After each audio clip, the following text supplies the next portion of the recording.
Hey, I'm Jenna Wolf, certified lactation counselor, parent coach, and extended breastfeeding mom of two. I fully understand the unique challenges of breastfeeding beyond the baby days, and I'm here to take your hand and support you along your journey. So toss that hair in a messy bun, grab a basket of laundry to fold, and let's get started. This is Start to Stop Toddler Breastfeeding. All right. I had a blog post, I don't know, 6 months or more ago that has been very popular since I've released it and it gets shared a lot. And I thought I would take that blog post and talk about it on this podcast, expanding on what I shared in that blog post because I can. I don't have to go back and edit this grammar.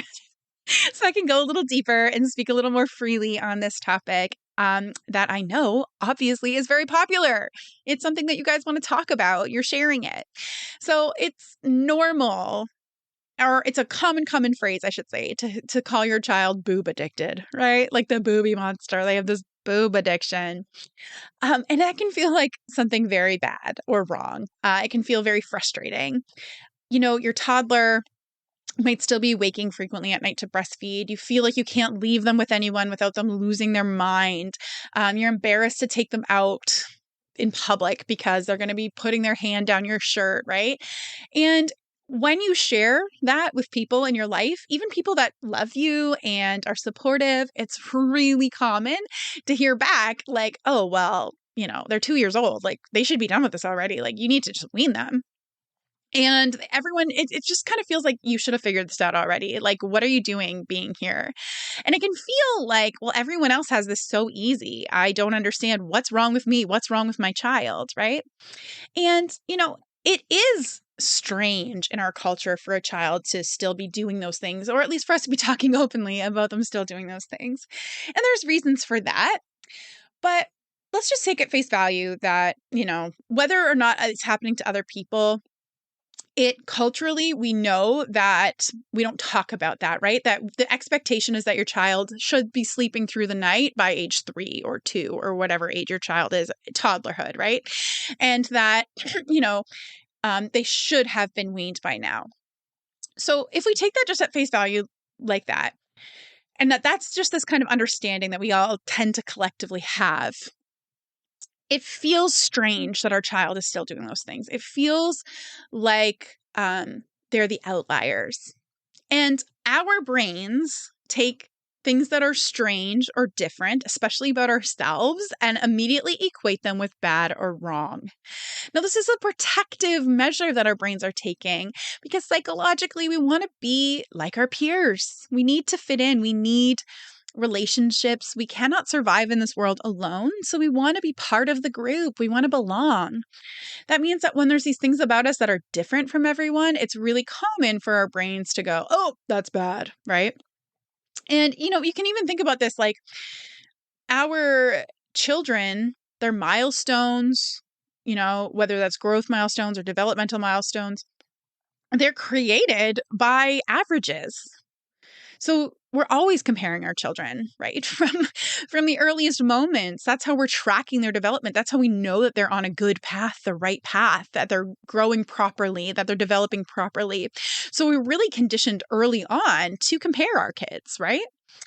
So this perception that your child is addicted to the breast feels like it leaves you with two options, right? Tough love, just say no, tough it out.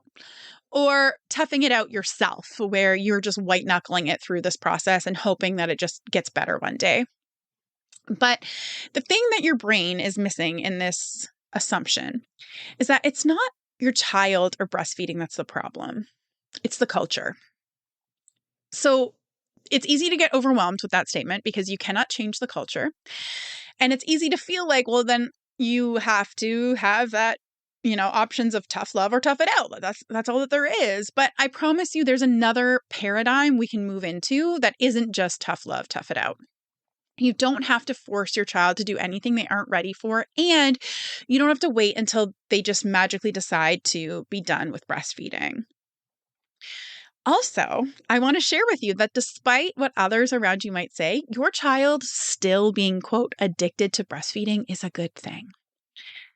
It's no secret that breastfeeding is not the norm in much of our Western world. So in Canada and the US, which is where I am, but these stats are comparable in, the UK and Australia and many different parts of the world. It is recommended that infants exclusively breastfeed for the first 6 months, but we know that only about 1/4 to a third of babies do exclusively breastfeed for the first 6 months.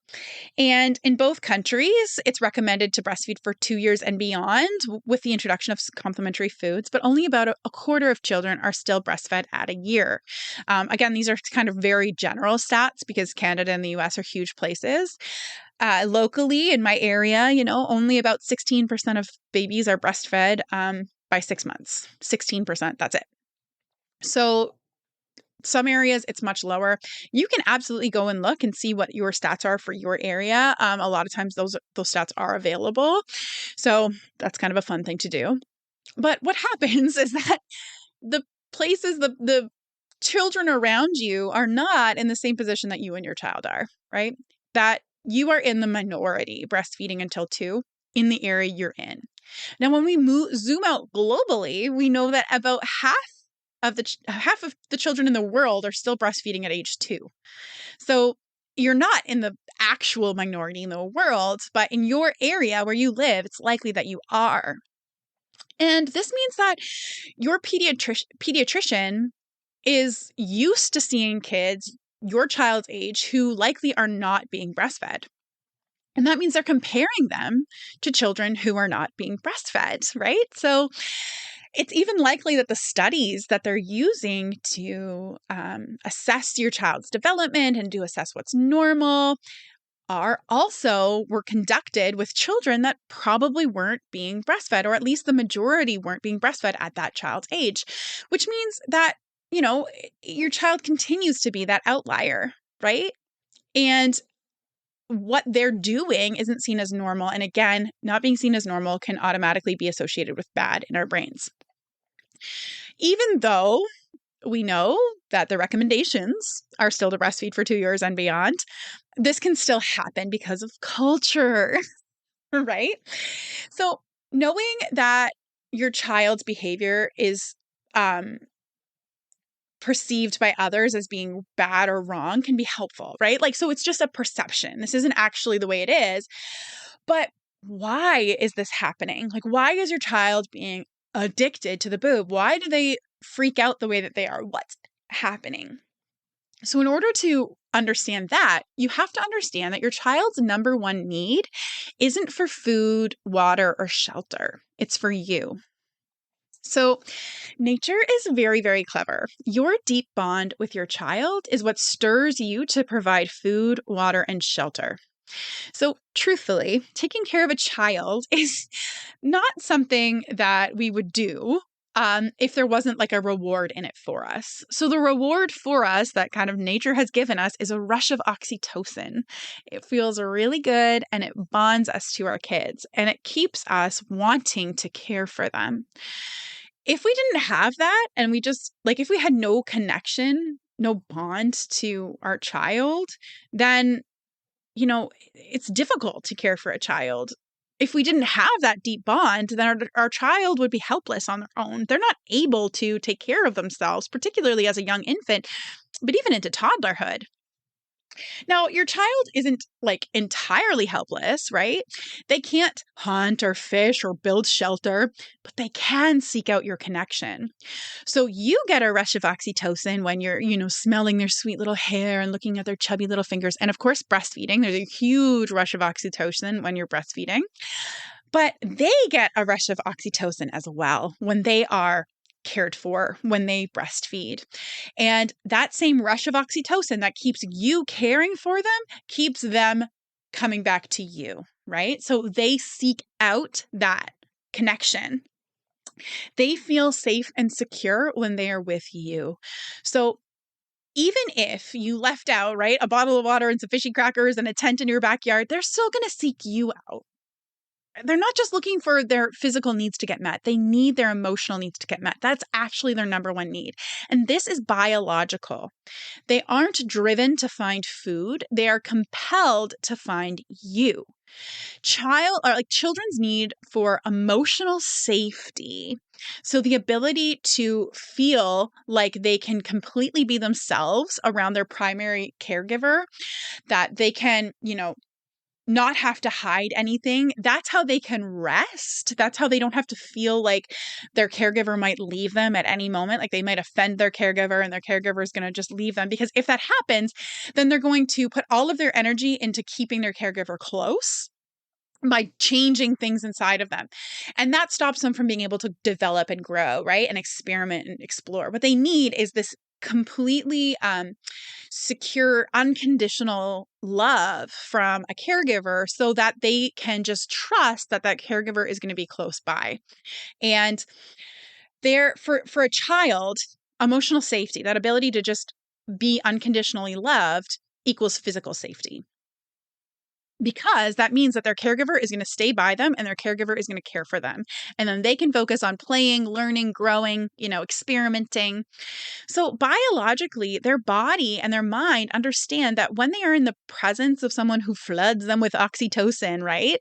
Who they feel safe and loved with, they can rest and play and do all the things that they need to do to mature.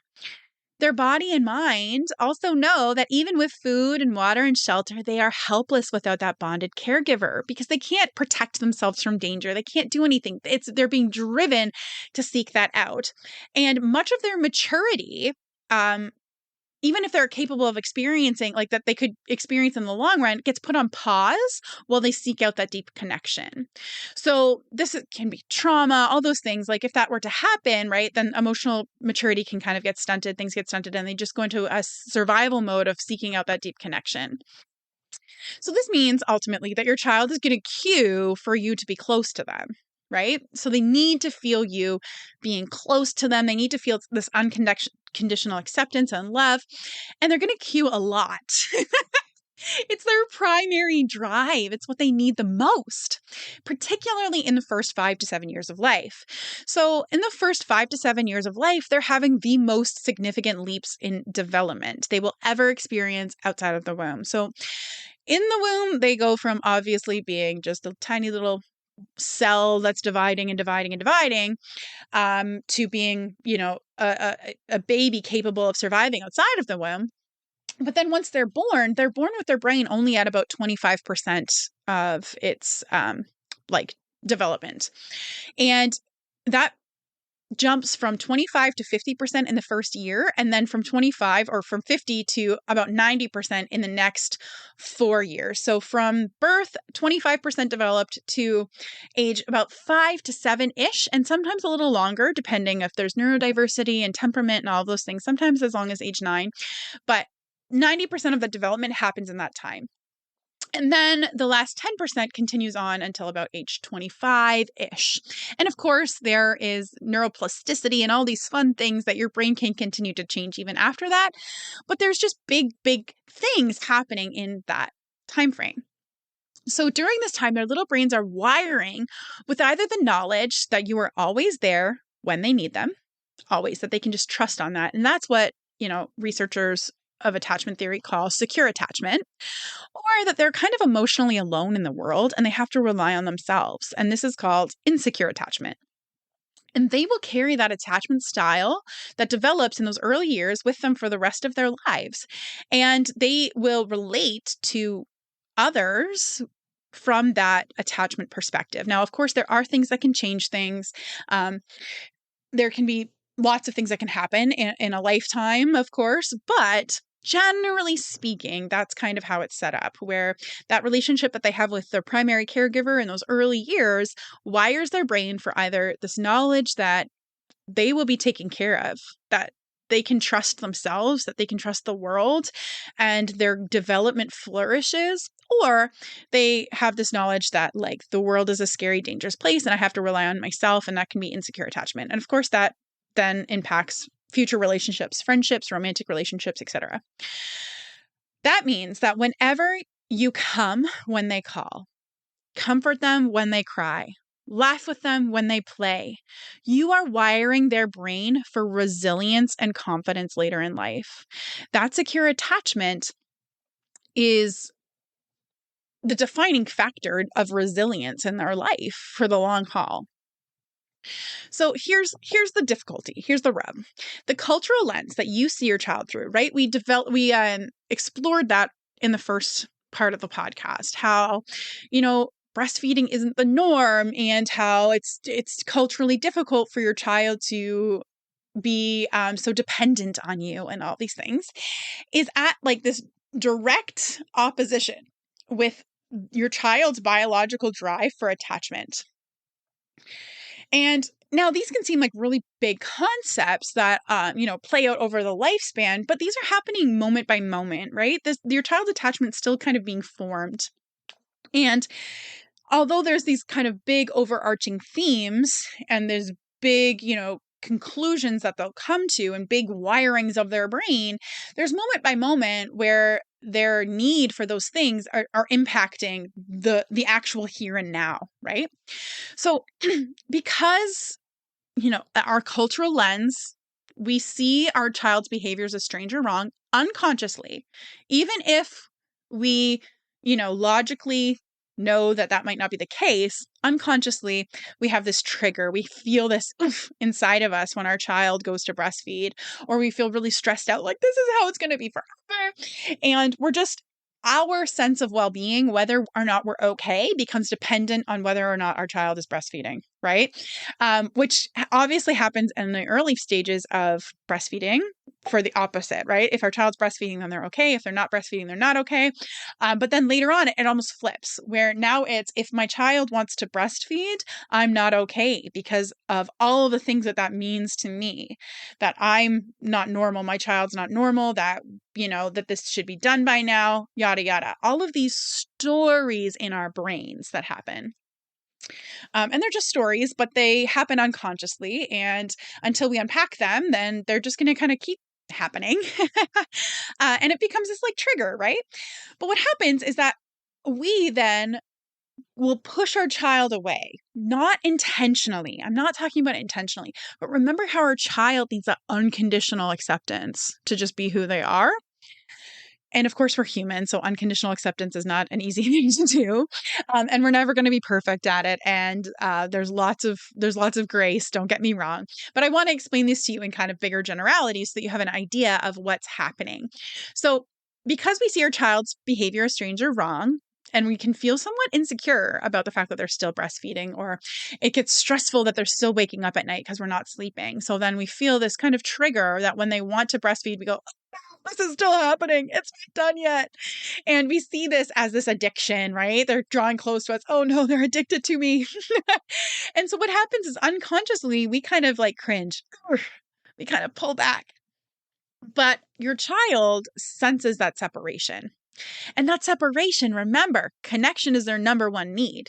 So that separation is really scary to your child, even if it's like unconscious and perhaps not like something that's spoken or like a really big physical action.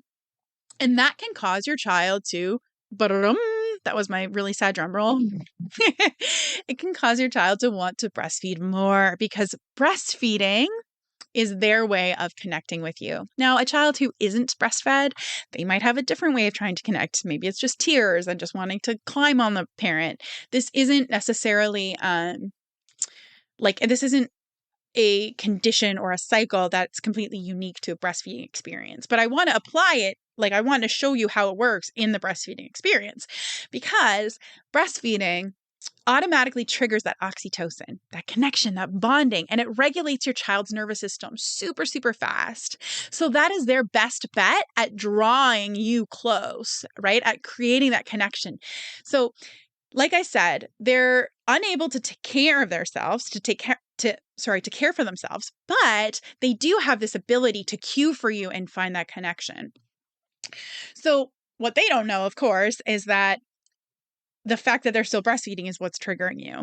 So they can't figure this out. So we have what I call the toddler breastfeeding stress spiral, where you feel stressed, then your child, cringe, your body tenses, all of that cues your child that, you're pulling away. And so then they come closer, but you are getting triggered by the fact that they're coming closer, i.e. breastfeeding, right? And so the spiral ensues. So we need to learn how to step out of that spiral, which I'll talk about in a moment. But ultimately, what you need to know from here is that your child's addiction to your breast, to breastfeeding, is their wise attempt to feel safe and loved. And it's actually brilliant when you think about it. Because when they breastfeed, what are they doing? They're causing a rush of oxytocin for you and for them, which is activating that attachment circuitry in your body. It's actually, they're trying to jumpstart those hormones, not consciously, of course. This is an unconscious action, but it's a biological drive to jumpstart all of that connection and that warm fuzz and that love that they need. That's like their biggest need. So it's super smart. It's really, really wise. So you know that there's a good reason now why your child's boob addiction exists. And you know that there's a really good reason why that's stressful as all get out for you. It doesn't mean that you just have to accept your fate as being a walking, talking fidget toy and juice box for eternity. Not at all. If you haven't already noticed through this conversation, emotional safety is a massive drive behind your child's breastfeeding.